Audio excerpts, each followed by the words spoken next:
Hello, YouTube internet friends. There's a curious thing. I've done videos, and in my mind, a curious thing, a curious phenomenon within this genre of YouTube, that we have access to people, faces. Me, you have access to me. If you'd like to hear what I'm thinking about today, you have access. This is quite extraordinary. I have to say this, I find this curious to the point of being extraordinary, because this is unprecedented in history to have this much access to people's what's going on between the ears and people. And that's basically what it is. If you're presenting on YouTube, you're presenting what's going on between the ears. I don't really understand or think that there is another version of this concept of YouTube that you could actually be engaged realistically. It's like if you're confronted or interacting with a person, you have a back and forth, which is impossible on YouTube. So yeah, I'm right. This is quite curious to be in the heads and minds of a lot of people. Now, this is, oh, come on, my dreaded red. My dreaded red. I used a white piece of tape. My dreaded red. I was just listening to an interesting person. Cindy K. Courier does incredible work on exposing the bastards, and she has an entire notion of herself in relation to what she calls natural law. Very interesting. It's something that people can present. Like I say, it's what's between her ears, what she does as a person in day-to-day life. I suspect she's a very honorable person. Now, I'm going to comment on something that has afflicted, I think, to some extent, the people that are of integrity, and they are quite anxious and perplexed about the nature of truth. I have said often, over and over again, truth is a moving target. Now, this lady has presented her position on truth, and it's going quite wacky now, because what's happening is she's presenting truths on many different levels, on quantum truths. The idea of quanta is you can have two sets of states simultaneously, a wave or a single particle. You have this concept about reality that it can actually inhabit both waves. This is the prospect, I think, or specter, I'm not sure which one it was, experiment, where you throw a single photon to the split screen, and it represents itself as a wave interference pattern on the other side, which is quite curious in terms of reality. And remember, I've also referred quite often to the idea of systemic feedback, that we find what we're looking for. And this is quite crucial, especially when we get anxious about truth, the idea of truth. And the reason that the church and religions have been so successful in culture is because that level of anxiety that we feel around truth gets to such a high-pitched sense that we're quite lost, we're overwhelmed. And this is all part and parcel of what is going on, I think, on the internet. And the internet is AI. If anybody is still wondering about what this AI thing is, and you're listening to people that are coming on and trying to explain the nature of our reality in terms of AI taking over, I have news for you. It has taken over. It has taken over people who have lost their fundamental connection to themselves. And I'm going to go into this just a little bit to create a sense of strategy. What strategy do I employ in order for me to keep my sanity, first of all, and to feel not overwhelmed by the incredible challenges that we face, not just personally, but in a collective sense. And this person has articulated literally like she's dancing on a pin about trying to get people on side to her way of thinking and feeling about truth. And you want to express, you want to be honest. Now, I've said honesty and truth are completely two different things. I much prefer an honest person to a person telling me truth. And you can dance on this pin, until the cows come home, you're not going to identify truth because it's a moving target. Truth is not connected to what I understand to be my nature. There is nothing to, my nature has nothing to do with truth. It has to do with being a good person, an integral person. And there is no question about truth in this, because truth establishes an entire network of culture, which has ended up what I say the culture of death. And the people who are struggling to attach themselves to YouTubers that get quite a lot of views relative to me, everybody gets more views. But I'm going to say whatever it is that I've understood anyway. Because we're in a situation that is extremely dire. I am convinced of this. And it's not just a matter of truth, it's a matter of recognition within myself. That as a human being, I'm alive at a time, what I have identified as the age of fission, which is an age like no other age because all ages pass. And relative to humankind, 6,000 years is a long time. But when you're talking about the age of fission, we're talking about a time frame of millions of years. And I don't know what reality will be expressed in a million years. So my concern is now, and my concern also is something that gives personally me a reason to live in a way that fundamentally, like all people that have a connection to life and appreciate and are totally grateful about having this opportunity, this gift to be alive at this time. I am connected to everything, and what I am concerned about is not to get lost in the shuffle, which is very easy to do, especially with AI internet going on. AI is the internet, people having their tablets in front of their faces, and I do not allow any more people to come into my studio with their phones on. When you go to a performance, you have an announcer saying, please people turn off all your devices. We don't want to have any interruptions. The same way, I do not want to have an interruption of my exchange with you when you're in my studio. You can do it somewhere else. Turn it on when you're outside.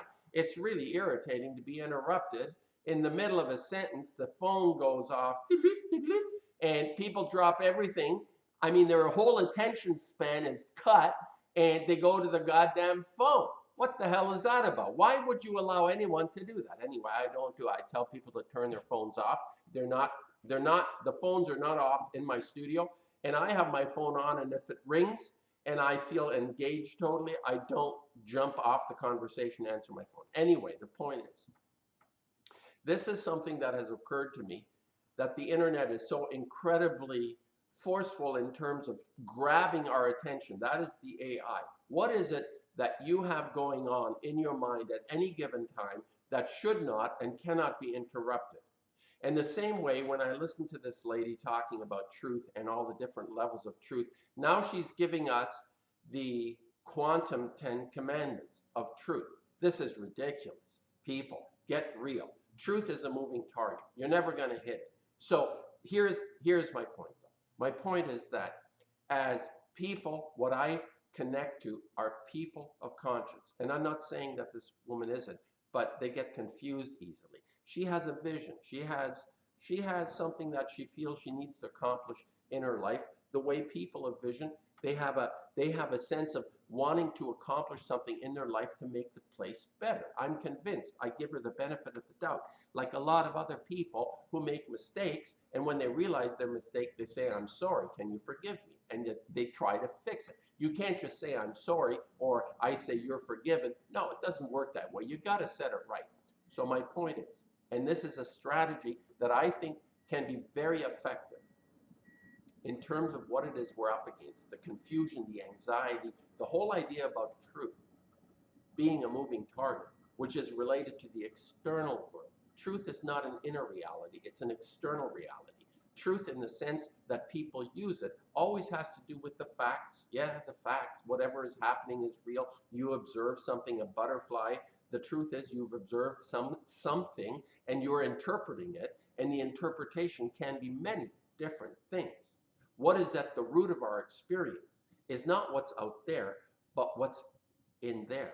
And what is in there needs to come into fruition in order to affect what's out there. Because we actually do create our reality in the sense that we find what we're looking for.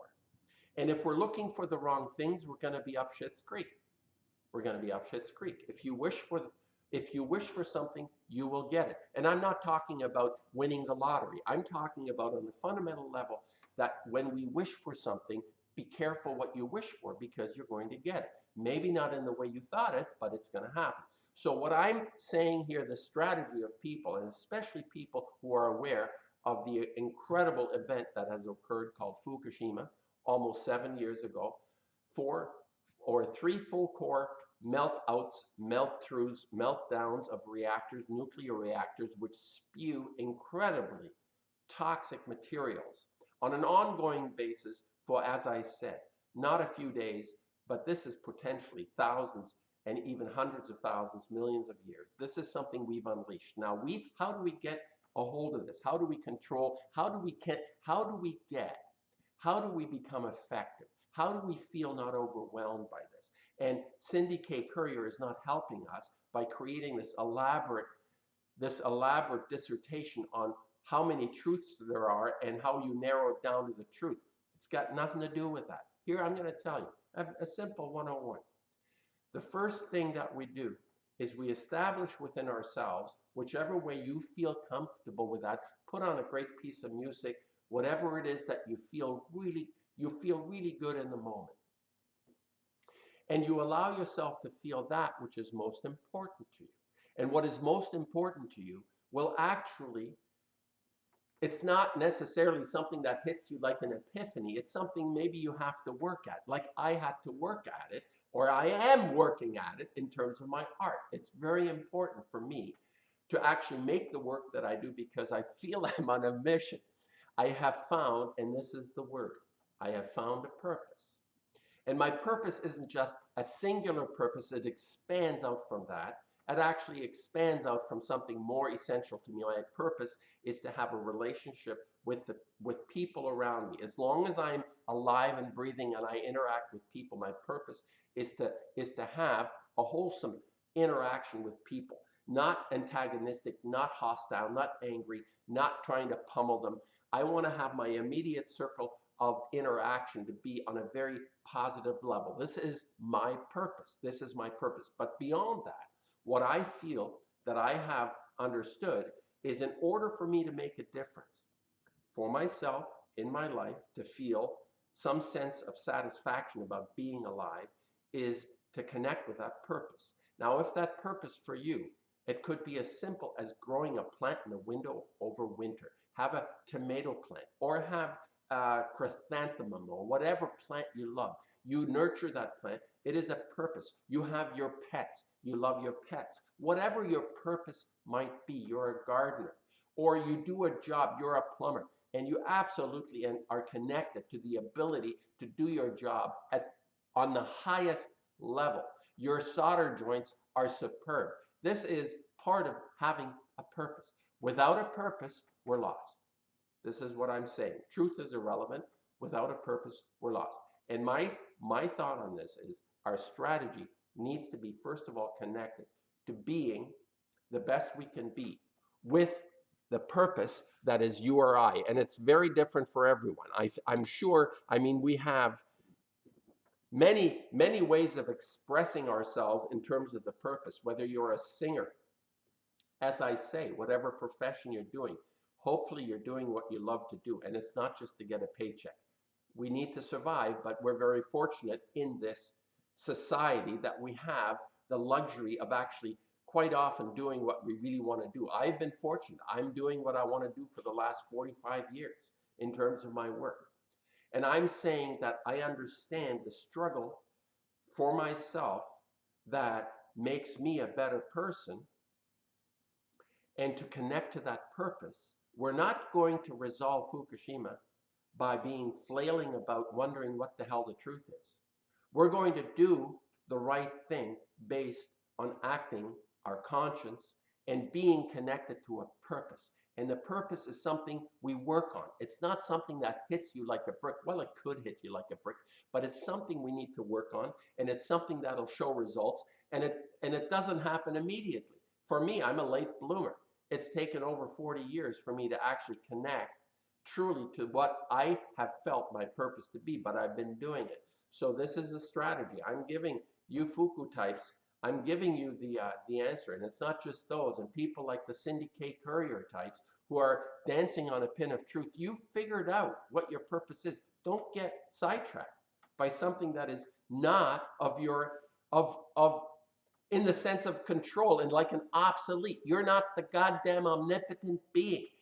This is a mystery, and we cannot unravel this, which is why, interestingly, they're like unravelings. My new paintings are quite crunched up. They need to be unraveled, obviously, in your psyche, in your heads. These images that you see behind me, what I'm working on there, are actually images that are like a wrapper. They're all like crumpled up, and they need to be unraveled. So anyway, I think I said what I wanted to say, and stop focusing on the truth. Start being the good people you can be, and connect to purpose.